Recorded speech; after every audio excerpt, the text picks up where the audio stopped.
પુસ્તક શ્રી કૃષ્ણ જીવન લીલા ભાગ 1 લેખક પન્નાલાલ પટેલ પ્રકરણ 10 જરાસંઘ વસુદેવ પવનવેગી રથમાં બેસી ગિરિવ્રજ તરફ રવાના થયેલા વસુદેવે વહેલા મોડા માર્ગ કાપી ત્રીજી સવારે જ ગિરિવ્રજમાં પ્રવેશ કર્યો. મહા અમાત્યને મળીને જરાસંઘ સાથેની મુલાકાત પણ શક્ય એટલી વહેલી કરાવી. જરાસંઘ વસુદેવનું નામ સારી પેઠે જાણતો હતો. ખાસ તો વસુદેવના જન્મ વખતે આકાશમાં દુંદુભી વાગ્યા હતા. વળી શૂર રાજાના ભવનમાં પુષ્પની વૃષ્ટિ થઈ હતી. આ બધી બાતમી જરાસંઘના ગુપ્તચરે એ વખતે જરાસંઘને આપી હતી અને સ્વાભાવિક રીતે જ એના ચિત્તમાં વસુદેવનું નામ કોતરાઈ ગયું હતું. વળી ચેરીપતિ દમઘોષ વેરે વસુદેવની એક બહેન પરણાવી હતી. એની પણ જરાસંઘને ખબર હતી. આ સિવાય વસુદેવની કુંતી નામની બીજી બહેનના સ્વયંવર વખતે પણ જરાસંઘે વસુદેવને સ્વયંવરમાં હરતો ફરતો જોયો હતો ને એ વખતે વસુદેવને જોઈને તેણે નોંધ પણ તાજી કરી હતી કે આજ પેલો વસુદેવ જેના જન્મ વખતે પુષ્પવૃષ્ટિ થઈ હતી દુંદુભી નભમાં વાગ્યા હતા અને લોકોમાં એ આનક દુંદુભીના નામથી પણ ઓળખાય છે. એટલું જ નહીં, જે પુરુષના જન્મને આ રીતે દેવોએ અભિનંદ્યો એ પુરુષ આગળ જતા મહાસમર્થ નીવડવાનો એવી ધારણા પણ જરાસંઘે રાખી હતી. અને જ્યારે અત્યાર સુધી આવું તો કંઈ બન્યું નહોતું, ત્યારે પણ તેને તો એવડી જ નવાઈ પ્રસંગોપાત થઈ આવતી. થતું હતું કે તો પછી પુષ્પવૃષ્ટિનો અને દુંદુભીનાથનો શું અર્થ કરવો? ગમે તેમ પણ જરાસંઘને વસુદેવના આવ્યાની વાત જાણીને આનંદ થયો. મુલાકાત માટેનો સમય પણ શક્ય એટલો વહેલો આપ્યો. નહીં તો પણ જરાસંઘનો જીવ આજકાલ મથુરા ઉપર જ હતો.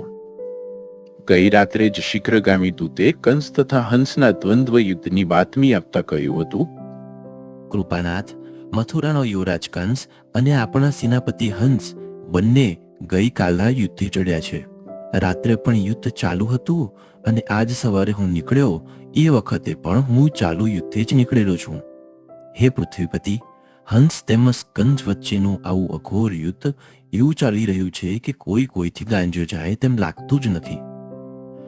આ હિસાબે જરાસંઘે વસુદેવને વહેલી તકે પોતાના ભવનમાં મળવા માટે બોલાવ્યા. દ્વારપાળે વસુદેવના આવ્યાના સમાચાર આપ્યા કે જરાસંઘ પોતે સુખાસન પરથી ઊભો થઈને વસુદેવને લેવા ગયો. વસુદેવની સૌમ્ય મૂર્તિ જોતામાં જ જરાસંઘનું માન એમના માટે બેવડાઈ ગયું. બેઉ હાથ જોડી નમસ્કાર કરતા વસુદેવના બંને હાથ જરાસંઘે પકડી લીધા. કહ્યું, હે સુયદ, તમારા જેવા દેવ પુરુષે મારા જેવા રાજવીને હાથ જોડવાના હોય જ નહીં. અને એ એમને પોતાના ખંડમાં દોરી ગયો. વસુદેવે જરાસંઘના આવા સૌજન્યની બિલકુલ આશા રાખી નહોતી. જરાસંઘ પોતે મહાદેવનો પરમ ભક્ત છે. ઉપરાંત બ્રાહ્મણો તરફ પણ એ અનન્ય આદર ધરાવે છે. આ વાત વસુદેવ જાણતા હતા. પણ બીજી બાજુ આ મદાંધ રાજા પશુપતિ યજ્ઞ કરવા ઈચ્છે છે અને 100 રાજાઓના શીશ એમાં હોમવાનો છે. એ વાત જાણ્યા પછી તો વસુદેવને એ અસુરનો અવતાર જ લાગતા હતા. એકબીજાના કુશળ સમાચાર પૂછ્યા પછી વસુદેવે કહ્યું, હે કૃપાનાથ, હું અત્યારે આપની પાસે મથુરાપતિ ઉગ્રસેનના વતી એક વિનંતી લાવ્યો છું. જરાસંઘે કહ્યું, ધર્મજ્ઞ, તમારી વિનંતીનો સ્વીકાર જ સમજી લો. કોઈ પણ પ્રકારના સંકોચ વિના જણાવો. હું પણ એ જાણવા માટે એટલો જ ઉત્સુક છું. વાત એમ છે મહારાજ કે અમારો કુમાર કંસ થોડુંક ઉદ્ધત તેમજ કાચી બુદ્ધિનો છે.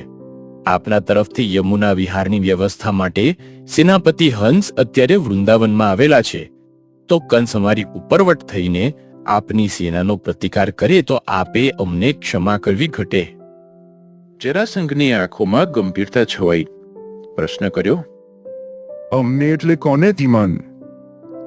વસુદેવે હસવાનો પ્રયત્ન કરતા વાણીમાં વળી નમ્રતા ભેળવીને કહ્યું, યાદવોને તેમજ અમારા કુમાર કંસને મહારાજ. કંસને પણ વસુદેવ? જરાસંઘની આંખોમાં સાચે સાચ નવાઈ હતી. અવાજમાં ઉપવાસની થોડી છાંટ પણ હતી. હા કૃપાનાથ. મારા સાંભળવા પ્રમાણે તો ઉગ્રસેનનો આ કુમાર અત્યંત ઉદ્ધત છે. તેના પિતાની આજ્ઞા પણ તે નથી માનતો અને તમારા જેવા સામંતોને તો એ તૃણવદ ગણે છે. ખરું કે નહીં ધીમન? હા પ્રભુ, પણ આખર તો એ અમારો પુત્ર છે ને કૃપાનાથ. એના વિશે આવી રહેલા સામર્થ્યથી તેમજ તેણે પ્રાપ્ત કરેલા અનેકવિધ અસ્ત્રોને લીધે તેનામાં અહંકાર પ્રગટ્યો છે. પણ બીજી બાજુ અમને સૌને શ્રદ્ધા છે કે યાદવ કુળનું પુણ્ય અને ધર્મપ્રિયતા આખરે એનામાં સમજણ પ્રેરશે જ. તમારી આ શ્રદ્ધામાં હું પણ મારી શુભેચ્છા ઉમેરું છું વસુદેવ. એની આ ઉદ્ધતાઈ જો સમજણમાં અને સામર્થ્યનો અહંકાર જો ગૌરવમાં પલટાઈ જાય તો સાચે સાચે જ કંસ તમારું યાદવ કુળ ઉજાડી મૂકશે. એ પછી જરાસંઘે કંસ વિશે બીજા પણ કેટલાક સવાલ પૂછ્યા. ખાસ તો ઇન્દ્ર સાથે એણે કરેલા યુદ્ધ વિશે તેમજ વરુણ પાસેથી ભેટમાં મેળવેલા રત્નો વિશે. કંસે કરેલા આ બધા પરાક્રમો અંગત રીતે વસુદેવને પસંદ નહોતા, પણ જરાસંઘ આગળ તો તેમણે ગૌરવની રીતે જ કહ્યું, કૃપાનાથ, આ બધી વાતો અક્ષરશઃ સાચી છે. ઇન્દ્ર સાથેના પડકાર વખતે તો હું પોતે પણ હાજર હતો અને વરુણ પાસેથી મેળવેલા રત્નો પણ મેં મારી આંખે જોયા છે. આ પ્રમાણે વાતો ચાલતી હતી એ દરમિયાન મથુરાના મોરચા પરથી વળી એક પવનવેગી સવાર આવીને ઊભો રહ્યો. કહેવા લાગ્યો, હે પૃથ્વીપતિ, હું વૃંદાવનના મોરચા પરથી આવી રહ્યો છું. હે મહારાજ, આપણા સેનાપતિ હંસ અને મથુરાનો યુવરાજ કંસ બંને જણા હજી પણ દ્વંદ્વ યુદ્ધ ખેલી રહ્યા છે. હે મહારાજ, અવિરતપણે ચાલતું આ યુદ્ધ અત્યારે પણ જો ચાલુ હશે તો એમને 2 રાત અને 3 દિવસ પૂરા થશે. જરાસંઘને તો હંસ કંસના દ્વંદ્વની ચાલુ ખબર મળ્યા જ કરતી હતી, પણ વસુદેવ માટે આ સાવ નવું હતું. હંસની સામે સાચે સાચ કંસે યુદ્ધ માંડ્યું છે એની પણ એમને તો આ પહેલી જ વાર ખબર મળતી હતી. સહસા એમણે દૂતને સવાલ કર્યો, 3 દિવસથી હંસની સામે કંસ યુદ્ધ કરી રહ્યો છે દૂત? હા પ્રભુ, કેટલાક તો એવી વાતો કરે છે કે આ બંનેનું યુદ્ધ હસ્તિનાપુરના ભીષ્મ અને પરશુરામના યુદ્ધને કદાચ ભૂલાવે. દૂત તથા વસુદેવની વાત બે ધ્યાનપણે સાંભળી રહેલા જરાસંઘના મોં ઉપર પ્રસન્નતા પથરાઈ વળી. કહ્યું, હે દૂત, તું જો કે થાકેલો હોઈશ, પણ અશ્વ બદલીને આજ પગલે મોરચા ઉપર પાછો જા અને સેનાપતિ હંસની મારા વતી આજ્ઞા કર કે યુદ્ધ તત્કાળ બંધ કરી સેનાને લઈને ગિરિવ્રજ તરફ પાછો ફરે.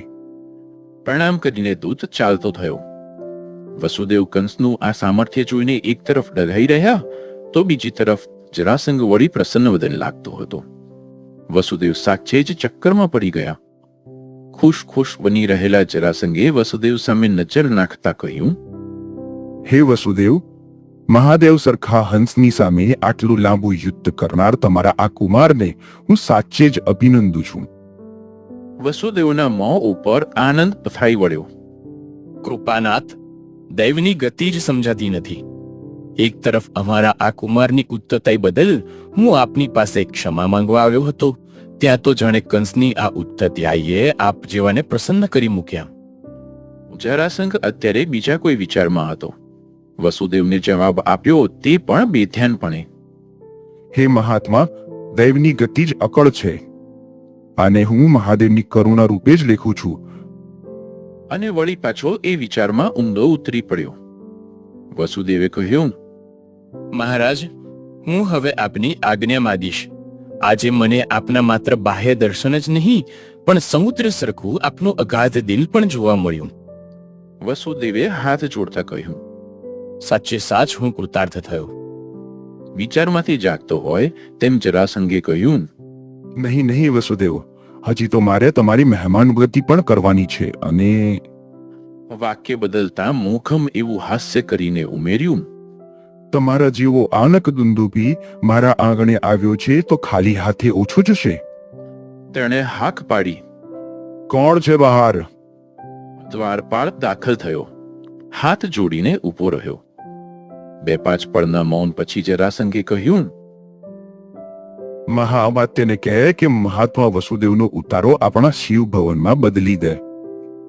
દ્વારપાળ ગયો. ચક્રવર્તી જરાસંઘની આવડી મોટી પ્રસન્નતા પર વસુદેવ સાચે સાચ જ ડઘાઈ રહ્યા. એમનાથી કહ્યા વગર રહેવાયું નહીં. મહારાજ, આપની મારા તરફની પ્રસન્નતા જોઈને જ મારું હૃદય આનંદથી છલકાઈ ગયું છે. હવે મને આજ્ઞા આપો તો મથુરામાં વહેલી તકે પહોંચીને અમારા આ ભાગ્યશાળી યુવરાજનું હું અભિવાદન કરવા ઝંખું છું. ઉતાવળા ન થાવ મહાત્મા. તમારા આ મહાસમર્થ કુમારનું અભિવાદન હું તમારા દ્વારા જ એવું કરવા ઈચ્છું છું કે ભારતભરનું ક્ષત્રિય કુળ એ વાત જાણીને અચંબામાં પડી જશે. વસુદેવે હસતા હસતા કહ્યું, પણ હું તો મહારાજ અત્યારથી જ અચંબામાં પડી ગયો છું. મારી દ્વારા કંસકુમારનું અભિવાદન આપ એવું તો કેવું કરવા માંગો છો કે? ટટ્ટાર થતા જરાસંઘે કહ્યું, હે મહાત્મા, તમે એક થોડીક જ વાર થોભી જાઓ. હું મારા અંતઃપુરમાં જઈને હમણાં જ પાછો આવું છું. એટલી વાર તેમ જરાસંઘ સુખાસન પરથી ઊભો થયો. વસુદેવને પણ કહ્યું આવો અહીં મારી સાથે. અને બાજુના બારણા તરફ પગ ઉપાડ્યો. વસુદેવ જરાસંઘની પાછળ પાછળ ચાલવા લાગ્યા. બીજા અને ત્રીજા ઓરડામાં પ્રવેશ કરતા રાજાએ કહ્યું, હે સૌમ્ય, દિવાલો ઉપર આલેખેલું મહાદેવનું આ ચરિત્ર તમે જુઓ. તેટલામાં જ હું આવું છું. ખબર છે ને મહાદેવ મારા ઈષ્ટદેવ છે એ?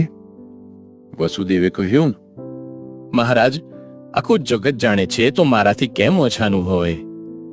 રાજાએ કહ્યું, વિમાન, વૃંદાવનમાં હંસ કંસનું યુદ્ધ તેમજ મારી અને આ આનક દીતુભીની આજની મુલાકાત, આ બેઉ પ્રસંગોને હું મહાદેવની પ્રસાદી રૂપ જ ગણું છું. મુકટધારી માથું હલાવતો પૃથ્વીપતિ ચાલતો થયો. વસુદેવ તો બિચારા જરાસંઘ જેવા મહાદુર્ઘર્ષ સમ્રાટની આવડી મોટી પ્રસન્નતા જોઈને અડધા મૂંઝવણમાં મુકાઈ ગયા. દિવાલો ઉપર આલેખેલી મહાદેવની અદ્ભુત ચિત્રાવલી જોવામાં પણ એમનો જીવ જોઈએ તેવો લાગતો નહોતો. થતું હતું, જેવો આ દિવાલો પર આલેખેલો રુદ્રરમ્ય ધૂળચટી છે એવો જ એનો આ ભક્ત પણ મને તો એક તરફ દુર્ઘર્ષ તો બીજી તરફ પ્રસન્નચિત્ત લાગે છે. વસુદેવને જો ખબર હોત કે જરાસંઘને સહદેવથી નાની બીજી 2 દીકરીઓ છે અને પરણાવવા લાયક થઈ ગઈ છે, તો તેમને ભર્યા હાથની અને પોતાના દ્વારા કંસના અભિવાદનની વાત પામી જતા વાર જ ન લાગી હોત. અને એટલે પછી વસુદેવ કંસની આ વીરતા બદલ જરાસંઘ કાં તો કોઈ ગરાસ કાં તો પછી રથ હાથીનો ઉપહાર આપશે એવી કલ્પના કરવા લાગ્યા. સાથે સાથે દિવાલ ઉપર આલેખેલા મહાત્માના મહિમામાં પણ પોતાનું ચિત્ત પરોવવા લાગ્યા. વસુદેવને મહાદેવની ચિત્રાવલીમાં પરોવીને જરાસંઘ હર્ષભર્યા પગલે બાજુના અંતઃપુરમાં જઈ પહોંચ્યો. જતામાં જ દાસીઓને આજ્ઞા કરી, અસ્તિ પ્રાપ્તિ બેઉ બહેનોને સત્વરે બોલાવી લાવો. ઘડીકમાં વછેરીઓ જેવી 2 દીકરીઓ કૂદતી કૂદતી આવી પહોંચી. પ્રવેશ કરતા જ કહેવા લાગી, અમે સમજી ગયા હા કે પિતાજી. તમે અમને વ્રજ યમુનાના વિહારની ખબર આપવા બોલાવી છે એ અમે તો બધી તૈયારી પણ કરી રાખી છે. આજે નહીં તો વહેલી સવારે પ્રસ્થાન કરીશું તો જ અમે વૃંદાવનની પૂર્ણિમા માણી શકીશું. તો પિતા વળી પોતાના હાથ ઊંચા કરી 2 દીકરીઓને ડાબા જમણી પડખામાં બેસાડતા પોતાની ધૂનમાં કહેવા લાગ્યો, હે ભાગ્યશાળી પુત્રીઓ, સાચે સાચ જ તમને કોઈ મંગળ ઘડીએ વ્રજ વિહારની કામના ઉદ્ભવેલી હોવી જોઈએ. અને પછી જરાસંઘે હંસ કંસના યુદ્ધની અને મથુરાથી દૂત તરીકે આવેલા વસુદેવની વાત કરી. પુત્રીઓ આગળ વસુદેવના અસલ નામનો ઉલ્લેખ કરતા કારણ પણ જણાવ્યું અને ગુણના એને અધિકાધિક વખાણ કર્યા. અંતમાં ઉમેર્યું, હે સુભગ પુત્રીઓ, કંસના આ વીરત્વ કરતાંય વસુદેવ જેવા દેવ પુરુષના આગમનને હું મંગળમય ગણું છું. તરત જ ઉમેર્યું, હું તમને આજકાલમાં તો નહીં પણ યથા સમયે હંમેશા માટે વ્રજવાસીનીઓ બનાવવા ઈચ્છી રહ્યો છું.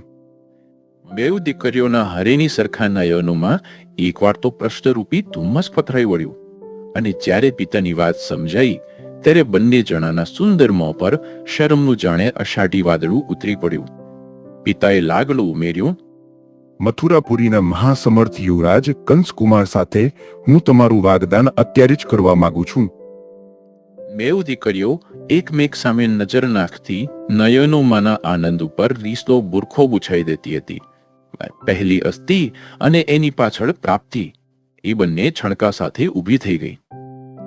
જાઓ પિતાજી, તમે તો આવું કશુંક બબડતી અને રિસાળવા પગલા માંડતી ચાલતી થઈ. પણ દ્વાર બહાર નીકળી બાજુમાં જ્યાં અદ્રશ્ય થઈ કે સંભવ છે બંને બહેનો પોતપોતાનો આનંદ થામતી આંખો વાટે એકમેકનું ટીખળ કરતી, એકનું ઊથું બીજી લેતી અને એકબીજીને વળગી પડતી આનંદની અને અભિનંદનની મૂંગી આપલે કરતી હોય તો જરાસંઘ પણ પછી રાણીઓના કાને વાત નાખી વસુદેવ પાસે આવીને ઊભો. બાજુમાં આવેલા સુખાસન પર બેસતા તેણે કહ્યું, આવો વસુદેવ, મહાદેવના આ ચરિત્રધામમાં બેસીને જ આપણે આ મંગળમય વાત કરીએ.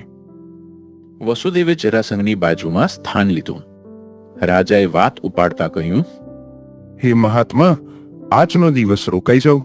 અમારી મહેમાનગીરી ચાખીને આવતીકાલે પ્રાતઃકાળે પ્રસ્થાન કરજો. વસુદેવને હવે ઉતાવળ જેવું ખાસ ન હતું. જીવને પણ નિરાત હતી. તેણે કહ્યું, જેવી આપની આજ્ઞા મહારાજ. ઉતાવળ તો હવે કશી નથી, પણ કંસને આપે ક્ષમા કરી છે એ આપના ઉદાર દિલની ઉદારતા મથુરાના લોક જેટલી વહેલી જાણે એટલી. કઈ વાત? જરાસંઘના મોં ઉપર આશ્ચર્યનો ભાવ સ્પષ્ટ હતો. મહારાજ, સેનાપતિ હંસને પાછા બોલાવી આપે યુદ્ધ બંધ કરાવ્યું એ વાત અમારા માટે તો.